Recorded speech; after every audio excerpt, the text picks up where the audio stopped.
Are you ready? A Shot of Wrestling, episode 253. And wait, go. Break your damn shot, boy. Is that the best that you got? We about to go live. Are you ready to rock? So take a shot. Oh, so take a shot. Oh, yeah. I'm a street breaker. I'm a heartbreaker. This is my dawn. I'm a mold breaker. Rick Flair, nature boy, about to seek and destroy. It's an SOW. Let me hear you make noise. Take a shot, boy. Is that the best that you got? We about to go live. Are you ready to rock? So take a shot.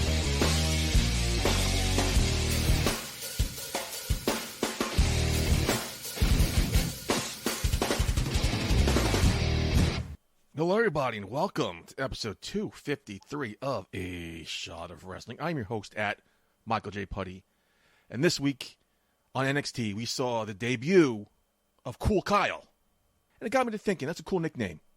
We should have more nicknames on the show. So, ladies and gentlemen, please welcome my co-host, Mediocre Marcus. Mediocre Marcus, welcome to the show. How you doing this week? Hi, Michael. How's it going? Great. How you feeling? I'm doing okay. How's your week? Meh. You got a shot? I heard you got a shot? Yeah. Which one? It's fine. Pfizer? Moderna? Pfizer. Johnson. Oh, okay, that's cool. What's your problem? No, I'm great. Something's wrong with you. You want to talk? You okay? You feeling okay? I'm trying to channel you, and man, it's like depressing, Brandon. That was like you for like maybe like 5 seconds there. And my God, man, that sucks. Ladies and gentlemen, it is me, your favorite actor, the Hollywood mediocre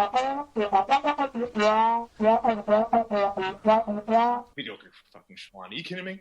Mediocre Marcus. It's illiterate. Whatever. It just flows out right up tongue. That name fits you more so than anything. Mediocre Mike. Boom. No, nailed it. Mike. It's a hard K. It's Mike. Too choppy. Marcus. It just flows. Mediocre Mike. There's a good ring to it. Marcus, you drinking tonight, huh? What's the special occasion? Because it fits my carb schedule today, so it works. So lame. Who's on a carb schedule? Well, if you have to ask, you won't know, buddy. Yeah. I had a burger that was topped with cheese, bacon, ham, and egg. Oh, man. That's fucking delicious. And you're worried about carbs. Well, I am also in an industry where I have to be concerned about my looks, buddy. I don't have the luxury of going around being free willy and just eating whatever the fuck I want. It's fucking fantastic. Until your shirts don't fit anymore. That's great. That sucks. Got to buy whole new shirts now, Mark. They don't fit for some reason. Well, maybe if you stop eating burgers like that, then you might be better off. Yeah. Is it worth it though? Because it's fucking delicious. You should try it. You could have a burger. Instead of having a bun, you could put it like on lettuce. Oh yeah, I've seen those. Yeah. Okay, I might try that one. I've had that before. It's pretty damn good. It looked interesting. I always thought about trying it. I totally forgot about it. Next time I get a burger, Mark, I'm going to try it just for you. Do it up. Topped with barbecue sauce, bacon, cheese, eggs, and it wrapped in lettuce. That's healthy, right? Step in the right direction. I mean, baby steps, Marcus. Keto diet. I mean, I do a lot of protein, so there's nothing wrong with having the bacon and the eggs and burger. You kind of want to go for like lean meat though. Like you go for like a bison burger. Or like, a turkey burger. Yeah, I usually do turkey burgers. Turkey burgers are good. They're hit or miss. If I order them from a place, sometimes they're really, really good. Sometimes they're dry. Dude, okay, so I'm with you. I make a really damn good turkey burger. Because you're right. A lot of places, they just assume turkey burgers, it has to suck. It doesn't. Turkey burgers can be very fucking good. But for whatever reason, some places just like really try it up, man. They don't do anything. They don't do any pizzazz to it. They don't do anything nice with it. Like, I make a really good turkey burger. And it was a couple years ago. I went to Green Man's house, and his wife set up like a make-your-own taco bar. That's awesome. I'm not really big into tacos at the time, but I thought, let me try it. Let me just take a taco and put meat and cheese on it. That's all I need, right? She tells me, I see hard-boiled eggs on the table. She goes, just try putting a hard-boiled egg on it. You'll change your life. So I listened to her. She's a smart woman. And I tried it. It was mind-blowing. Really? Ground beef with hard-boiled egg. So today for lunch, I swear to God, I'm going to have a heart attack, Mark. This might be my last show. I had a chopped cheese hero, and on it I made them put hard-boiled eggs. Oh, my God. Today was a great day for his food. Oh, man. God, man. How have you not had a heart attack yet? Knock on wood, Mark. Knock on wood. It's coming. I mean, it's coming. We know it's coming eventually. It's just a matter of time. Hasn't your doctor said anything about you eating healthy? No, because we're too worried about other shit going on. Once I get back to normal and go back to my regular doctor about my heart, I'm sure he'll tell me to, like, maybe exercise. Dude, I have to say, this is like my first week and like since my surgery where I haven't worked out. I feel awful. I was scared for a minute because a couple weeks ago I had to go for a COVID test because a coworker of mine tested positive for something. And there was one by my house. There's no parking there. But it's right next to the stop on the Long Island Railroad. Okay. So I took the train there. It's one stop. Boom. Climbed these massive staircases. I felt like Rocky climbing up to Philadelphia Library. So I get there. They take me, do the test. And they noticed my, my pulse is really rapid. Because you climbed, what, 5 steps? No, it was like a lot of steps. And so she told me to relax, calm down. She gets the doctor.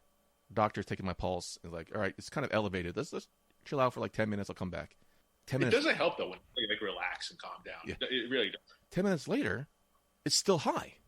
He's like, do you feel like your heart's racing? Do you feel like you ran a mile? I'm like, no, actually, I kind of feel fine. And he goes, all right, just what you do, take a deep breath, hold it for like 5 seconds, and then release it slowly. And I did it. Boom, back to normal. I'm like, okay, is this something I should be worried about? He goes, no, it's probably just, we probably so deconditioned. A lot of people are because of the pandemic. No one was really doing anything. A lot of people were deconditioned. Just start exercising more. And what I do today, Mark, I ate like a fucking fat ass. Oh. You gotta work out, buddy. I mean, they're plenty of workout programs. You don't necessarily have to go to the gym. Like, my gym was shut down for a good part of the pandemic, and I picked up, Beachbody. Like my wife started with that. Like when the wedding was going on, so she kept with it. So there was like a good boxing workout program on there that I picked up. Dude, I lost so much weight with that. It felt great. Yeah, I gotta start doing something. I'm in the 280s right now. I'm like, I gotta make some life changes. 280s? Yeah. Wait, how tall are you? Like, what, 6'6"? 6'6", yeah. 6'6", 280. What should you be? You should be probably like... Yeah, it doesn't look bad on me, but it's getting to the point, like I said, my shirts are getting too tight now, so I got to start eating better. What did they say is a healthy weight for you? Like 230? I never really asked. There was a doctor on some show that said some sort of calculation. I should be like 220, but a couple years ago, I was around 215, 220 because I got really sick, and I didn't look good. I looked like I was sick. So I probably around like the 230, maybe 240s would be good for me. Fair enough. Yeah, whatever. Anyway, this is a fucking wrestling podcast. We've just been rambling on for the last 8 minutes. How about we get some wrestling news? Okay.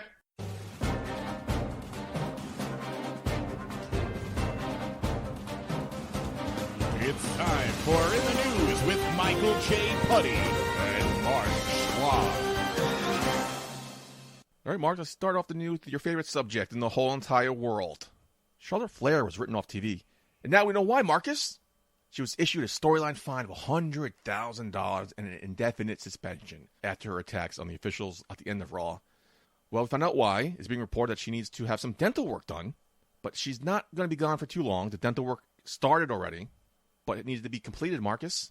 So question to you, like, why bring her back for 2 weeks if they knew the work wasn't finished? Wouldn't it have been better to hold her off for another 2 or 3 weeks? Yeah, I mean, it probably would have made more sense to hold her off. Then again, at the same time, Charlotte Flair is one of the biggest stars in WWE, and there were a lot of rumblings as to why she wasn't at WrestleMania. So maybe they did something with brought her back in a way to show some face. I don't really know. It doesn't really make much sense. I think it would have been a better payoff if she continued to be off camera. Because now she started this feud with Asuka and Rhea. Rhea? Now I'm confused. The Rhea Ripley. Now she's going to be gone for a couple more weeks. Right. Which meant I think she should be back in time for WrestleMania Backlash. But I just feel like just could have hold off for 2 more weeks. Because she came back as a new kind of quote-unquote character. Was she new? Was she new, though? New look, new attitude. Now she's calling herself like a new nickname, The Opportunity. Horrible nickname. Hope that doesn't stick. Yeah, I'm not feeling it. And yes, as you stated before, I am a huge Charlotte Flair fan, but her promos are great. She looks great, but they're trying to, brand it like this brand new Charlotte Flair. No, it's the same. And not to say like there's anything wrong with Charlotte Flair that she really needed to change, but don't try to pull a fast one on us. Say like, oh, she's changed.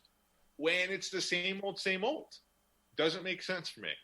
And now, is Rhea Ripley this past week, is she a face now again? Like, what's going on with that? She definitely became more face-ish, supporting Asuka this week. So we'll find out. I never bought her as heel, truth be told. Rhea Ripley?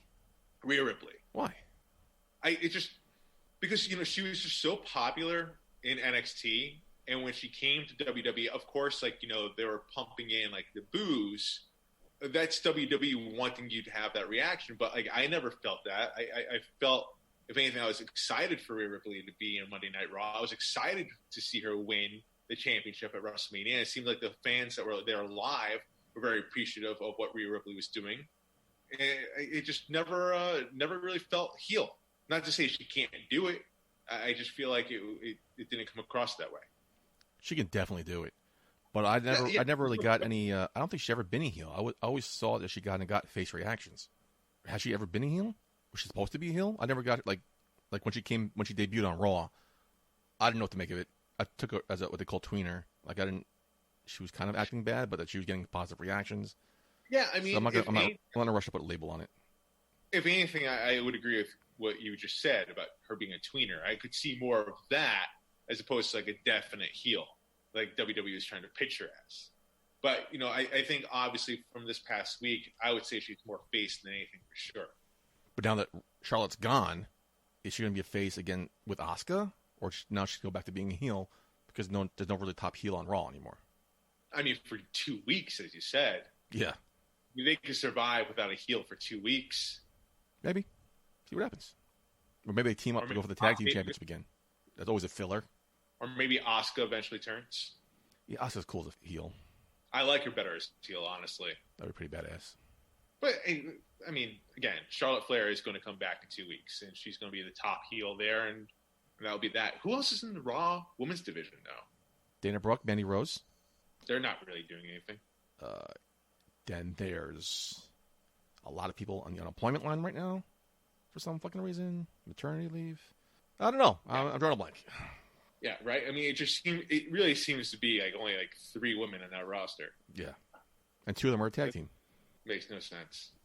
Just combine the division, man, or make it like its own show. Even like they have so many talented women in that roster, and it just I feel like we talk about this a lot.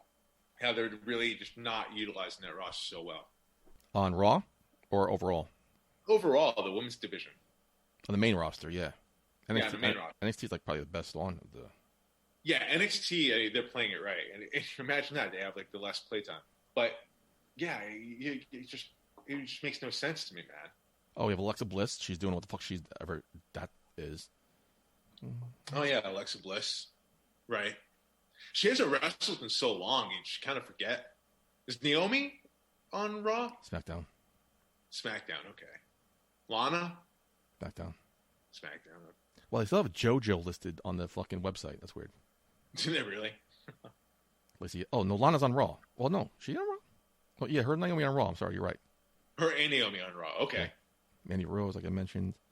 And Nikki Cross. What's that deal with Nikki Cross? Give her something. You know, I wouldn't be surprised if, like, you know, Mandy Rose has been improving over time. You know, she's got a good look to her. And she's charismatic. I feel like she would definitely be a good heel. Oh, yeah, I think so. She's getting a lot better. I remember her on Tough Enough. And, again, her career is owed to The Miz, because she got eliminated. The Miz saved her on her looks alone. And now she's proving she's not just a pretty face. She's backing it up in the ring. And we'll see what happens with the tag team. Her and Dana Brooke to get on TV, getting something. Something's going on now with Nia Jax and Shayna Baszler. But, yeah. They're technically a Raw team.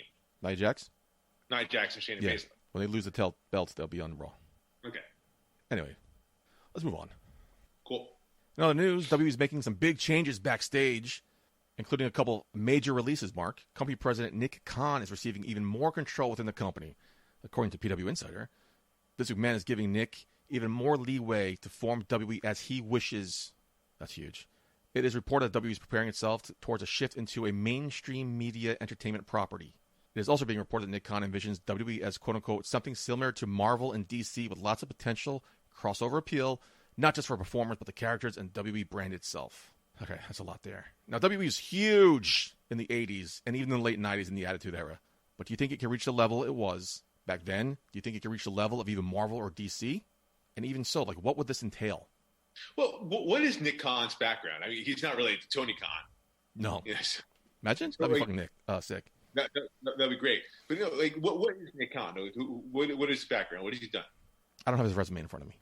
Well, that's why you're not a good journalist. That's why? Thank you, Marcus. I think it's just, I mean, that's a huge move for Vince McMahon to pretty much allow this guy to take the reins. So obviously, he's got to have some really impressive ideas or like a really strong background in entertainment for Vince McMahon to trust him to do this with his baby.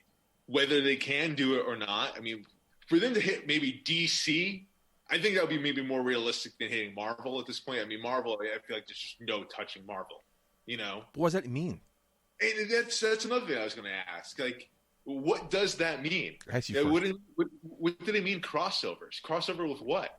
Like, it's not the 80s when they had the cartoon crossing over like the Ninja Turtles or the Pee-wee's Playhouse or the Mario Brothers show. Like, there was like crossover appeal back in the 80s. And then in the 90s, you had the guys coming, like a lot of superstars appearing on TV shows. Most famously for me, you had Triple H recurring on the Drew Carey show. Stuff like that. Is that what also on Saturday Night Live? Yeah. Remember when The Rock hosted, you had Triple H, Mankind, Big Show. Vince McMahon even said, live from New York on Saturday Night, it's a huge deal.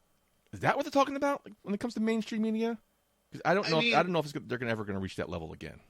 That would make sense. But the whole thing is, then, if you're going to do that, then you really have to amp it up creatively with these guys and then start guys and girls and, let them be them. Stop holding them back so much, or maybe like teach them how to cut a promo once in a while, because there's, again, we're going back to this. I feel like we're on repeat here with a lot of these conversations, but there's no real stars. There's no real stars in that roster from Raw, SmackDown, NXT. I don't see it. I don't know if that's on the talent level or if that's creative, or maybe a combination of both. Nick Khan is president and chief revenue officer of WWE. Right. What's his background? Khan, a former practicing attorney, transitioned into international creative management in 2006 when he launched their sports media department and represented the biggest names in sports broadcasting. In 2012, Khan moved to CAA, where he became the co-head of the television department. During his tenure there, Khan continued to represent the top broadcasters while also representing WWE, the Southeastern Conference, top-ranked boxing, and others, negotiating billions of dollars in media deals on their behalf. See, this is all what you're talking to me is about. Like, he's got a sports background, sports business background. Nothing says creative to the point where you could say about Marvel and DC. When you tell me that about Marvel and DC, obviously huge companies, which brings in a lot of. I see where you're getting with this, yeah. But to do that, you have to tell stories. You have to be creative. You have to have characters. And to have the crossover appeal, you have to have that certain je ne sais quoi. And none of that is fitting based on what you're telling me right now with Nick Khan's background and with what WWE has to play with right now. So to answer your question, then going back to the original question, can they do that? Then my answer would be no.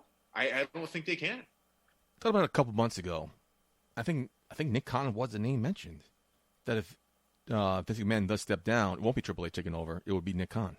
Well, what are his ideas? I feel like this is just so new. Like it's kind of vague about what they're talking about here. When is this transition happening? Has it already started? We'll keep an eye on that. Let's see what happens. I just don't see it reaching the level of Marvel, DC, and becoming a mainstream. Well, like you said, there's no stars. There's nobody on the roster I want to see on Modern Family, or that show's off the air now, but like Young Sheldon, or whatever these sitcoms are now. I don't see any big names appearing on TV shows, mainstream TV shows anyway.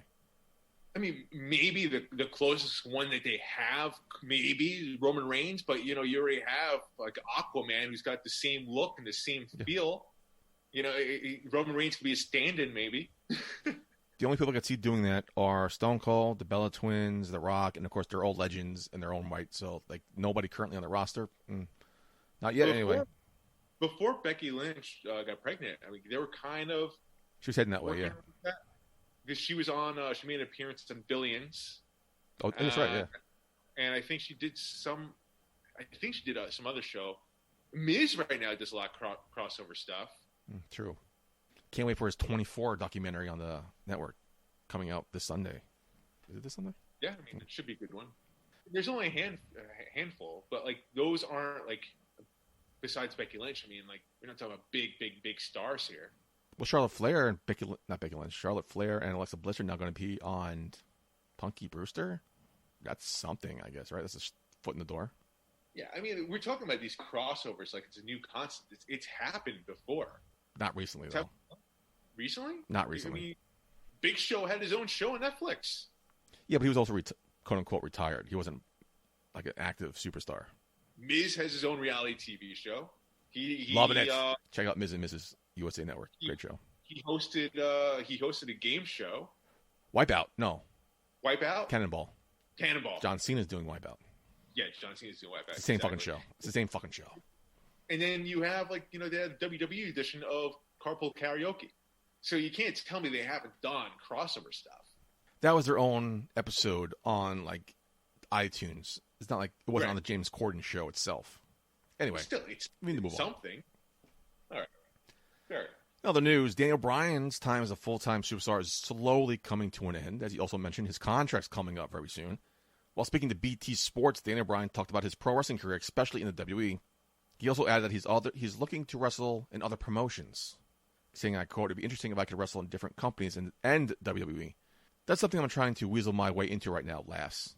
He's appeared in Ring of Honor, New Japan, and many others.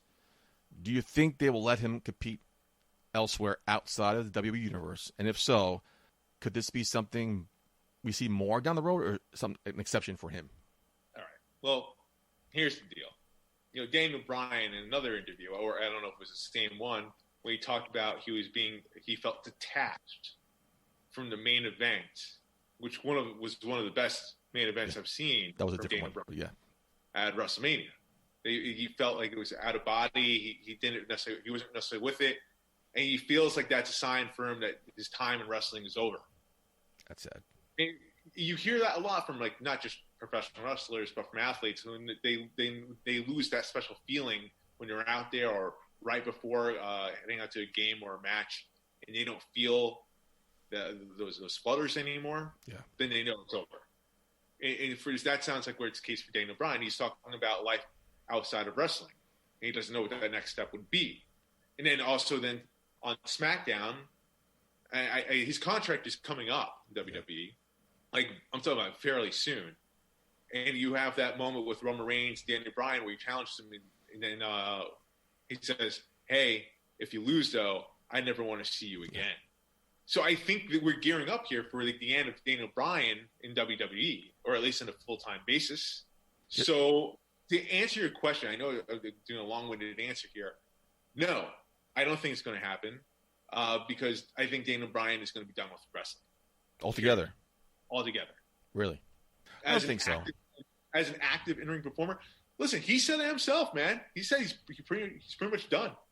I could see him letting the contract lapse, going back to his family, and then doing maybe like indie shows again, maybe going back to Ring of Honor, New Japan when the pandemic clears up. But I think he'll be back in some capacity. Like he even said this when he resigns. He never said if. When he resigns, it's not going to be a full-time basis. No. So I think he'll go away, compete where he wants to compete, maybe get to see the spark is still there, and then we'll see him come back in some capacity. I think you're wrong. I think at this point in his life, he'd rather be a dad. I'm usually right, though. We'll see what happens. Best of luck to him in his future endeavors.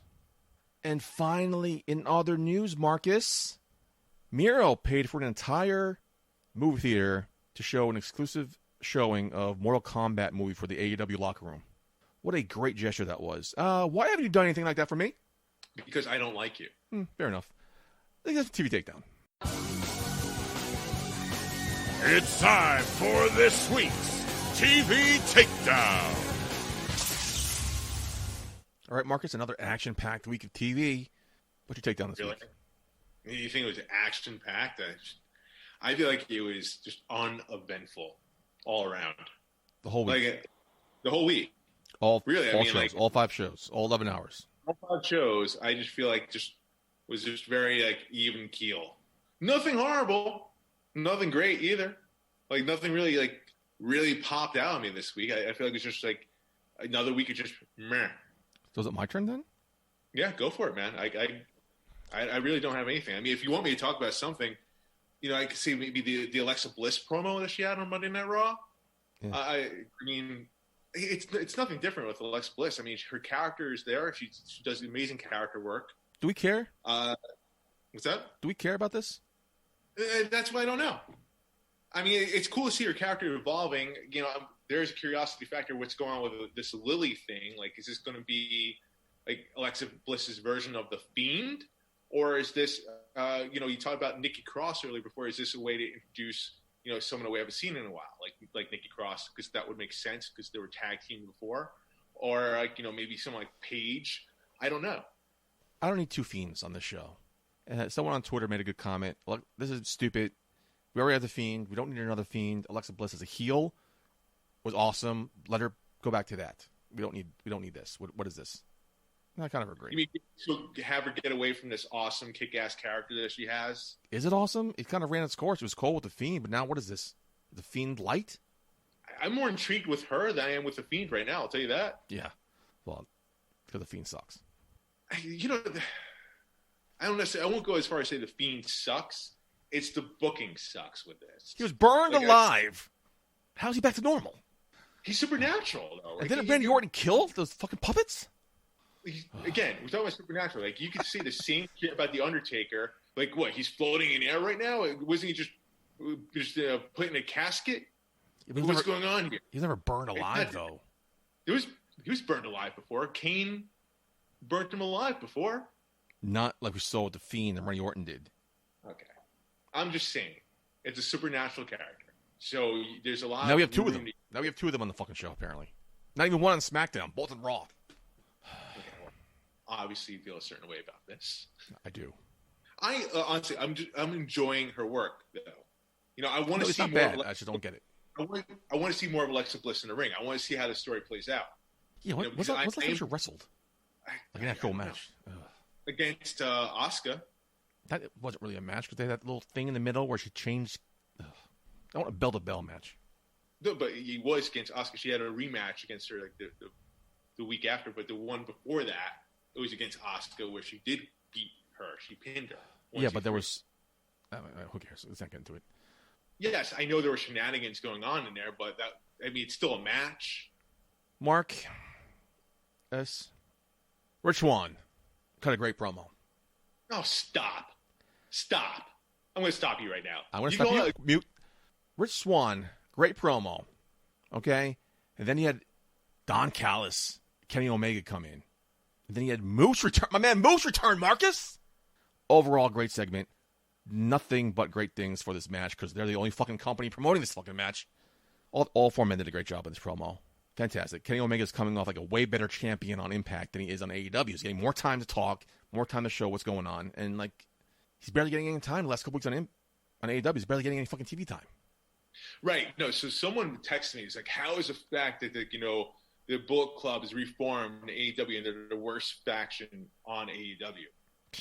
Wow. It's a big statement. I mean, it's a big statement. And in a way, kind of right. I mean, I'm enjoying the limited time that I'm seeing them together. And you're right. They are doing a better job in Impact than they are doing AEW. And it's crazy because he is the AEW World Heavyweight Champion. It all feels off. Like, this match could have a bigger fight feel than it does. I am interested to see what happens with this match. Obviously, it already happened by the time the show airs. But not true. I post a show before the pay-per-view starts, so the show probably posts on the afternoon. So lock it in now, Mark. You lock it in. Well, a lot of people don't listen at that time. So, no, he said the show posted it or whatever. I don't even understand a word you just said. But it's called talking your breath, Mark. The thing is, I mean, we all are aware that Rich Swann has not even come close to winning this match. No. I feel like if there was another opponent, if it was Moose, maybe if it was, I don't know, who's a big enough star in Impact? There really isn't anyone. Eddie Edwards, face of Impact. I'm not sold on Eddie Edwards. Really not. Heart and soul of Impact. I don't know why not. Okay. Like, what does he do? What does he do for you? He doesn't really do anything for me. He doesn't stand out as a character. He seems like a D-list version of John Cena. Man, are you watching the same show I am? I am, dude. I don't know. Maybe I'm just not a wrestling fan anymore. Maybe this is my last shot of wrestling. I don't know. Woohoo! Putty, you want to go back doing the show by yourself? You done? Say the word, man. Say the word. You done? My thing was, it's so obvious that Rich Swann is not winning this match. Now, I started thinking, is it so obvious he's not going to win this match that he could win this match? You know? But the fact that they're not even mentioning it on AEW, there's no fucking chance in hell some random guy who most of the audience doesn't even know who he is going to walk out on Dynamite champion. Like, if they were talking about it more, the possibility might be there. But the fact that they only mentioned it once in passing on this go-home show on AEW Dynamite. You caught that too, right? It was like a fleeting moment that they had. There's no chance in hell Rich Swann's winning this championship because they're not even talking about him. No. For anyone thinking the way you thought about, like, you know, maybe because of this, maybe there's a chance, those are the same people who are saying, like, maybe the Jaguars don't draft Trevor Lawrence. Guys, come on. They gave him the playbook already. Right, exactly. And something kind of surprising me tonight, Mark. I remember you had a long conversation with Eric Jaden on the show about my total uninterest, never been a fan of, never gave a crap about, always the fast-forwarded match when he's on, Aleister Black.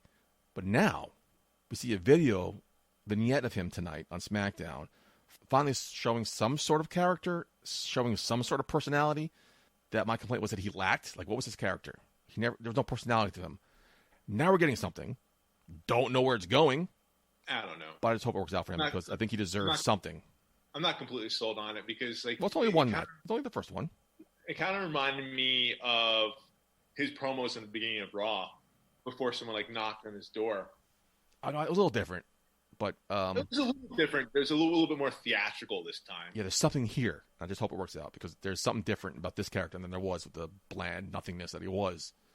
Again, he's a good talent. I hope it works out for him. I'm going to follow this in the weeks to come. Again, I'm not feeling it. I don't see it. Well, I see a lot of things you don't, and that's why people like me more than you do, because people tend to. I say things people are thinking, so people tend to agree with me more than you. I'm sorry. How many people follow me on social media altogether? How many people follow you? And also, just mark this down 253 because Mark Schwann will say the same thing in 3 weeks. He'll say after 3 weeks of watching vignettes, "Oh man, Aleister Black is really. I'm really impressed by Aleister Black." Guarantee it, like you always fucking do. No. Yeah. I probably guarantee it. He's gonna win you over. You're gonna fucking on TV takedown. You know, Putty, I'm really digging Aleister Black. He's really showing some new character here. I'm really fucking into it.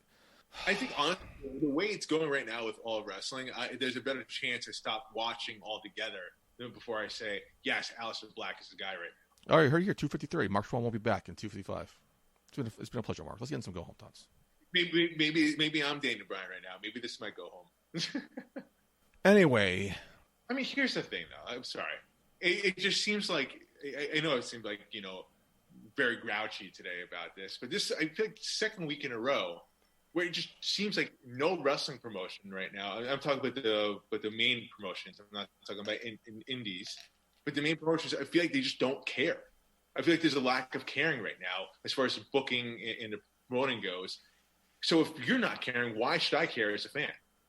Like, all across the board, they have this problem right now. It's very stale. I don't know if maybe this is like an off season, if you will, or like a reset. I don't know what it is. It just feels very off.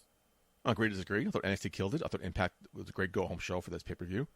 Agree to disagree. But I guess glass half full, glass half empty here. What are you liking so much about all this that I'm not seeing? Like, what is it that's so special? I'm watching it to enjoy wrestling and just enjoy myself. I'm not analyzing everything. I'm not like, oh, this character did this. This storyline is doing this. I'm just enjoying it as it comes, Marcus. NXT was fantastic this week, as it always is. And Impact, the go-home show at Impact, one of the biggest shows of the year, if not the last couple years for them. The go-home show was filled with nothing but in-ring amazing content. Great builds to the pay-per-view. I just thought it was those two shows alone. I mean, Raw, of course, is Raw. AEW, I'm not really feeling AEW. Nothing's clicking with me on AEW.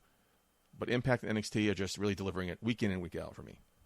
I feel like Impact was mediocre at best, and NXT was just okay. Like again, like. And you think I'm really... depressed? Let me give you a phone number to talk to, Mark. I just had an amazing week. My business launched. Like I'm taking in clients right now. I booked a gig for a Blue Apron. Like I'm doing well. Like I'm very happy. But as a wrestling fan, someone that's like watching the product regularly, and like someone's watched the product regularly since I was a kid, like it's so different, man. Like I want to be invested in every single story. I want to be invested from start to finish, not just like pick my moments. But like, I guess maybe this was okay. And if you're okay to be good, like I don't want to settle. I'm not mediocre. I'm not mediocre, Mike. You know, I'm Mark Swann. Like, I want to be pizzazz. I want to be wowed. And nothing has wowed me for 2 weeks straight. All right. Well, again, glass half full, glass half empty. I'm enjoying myself. Because you like mediocre. I don't like vanilla is my favorite flavor. I don't like cookies and cream is my favorite flavor. Found out there's cinnamon bun flavored. Got that delivered. Fucking fantastic. And birthday cake. Oh, man. Expanding my horizons, Marcus. Man, I can go for some fucking ice cream right now. So let's wrap this fucking up. Marcus, yourfavoriteactor.com, yada yada. The Tiny Frog Leaps is coming out soon. I have been your host. It's called The Little Dog Laughed. It's coming out soon. Did I say that? Did I say that? No. If you had anything to plug in your life, I'd bash that, but you don't do anything other than this, so good for you. That's supposed to be an insult? The fact that's not an insult for you is that should speak volumes right there. The fact that you're shitting on the show you're co-hosting, that should say something about you. You fucking piece of shit. Mark Swann won't be here next week because he hates wrestling, he hates his life, so fuck him. If you want to be the co-host on episode 254, let me know. Because Mark Schwann's done, apparently. Mark Swann, has been a pleasure. Good luck in your future endeavors. I've been your host at Michael J. Putty. Enjoy Rebellion. Putty out. Hey, baby, I hear the bell ringing, hip tosses and body slams. Oh, my. And maybe you seem a bit confused. Yeah, baby, but I got you pinned. Ha, ha, ha, ha. But I don't know what to do when I see them with that golden case. They're cashing it in. Authority all in my face. What is a man to do? Good night, everybody.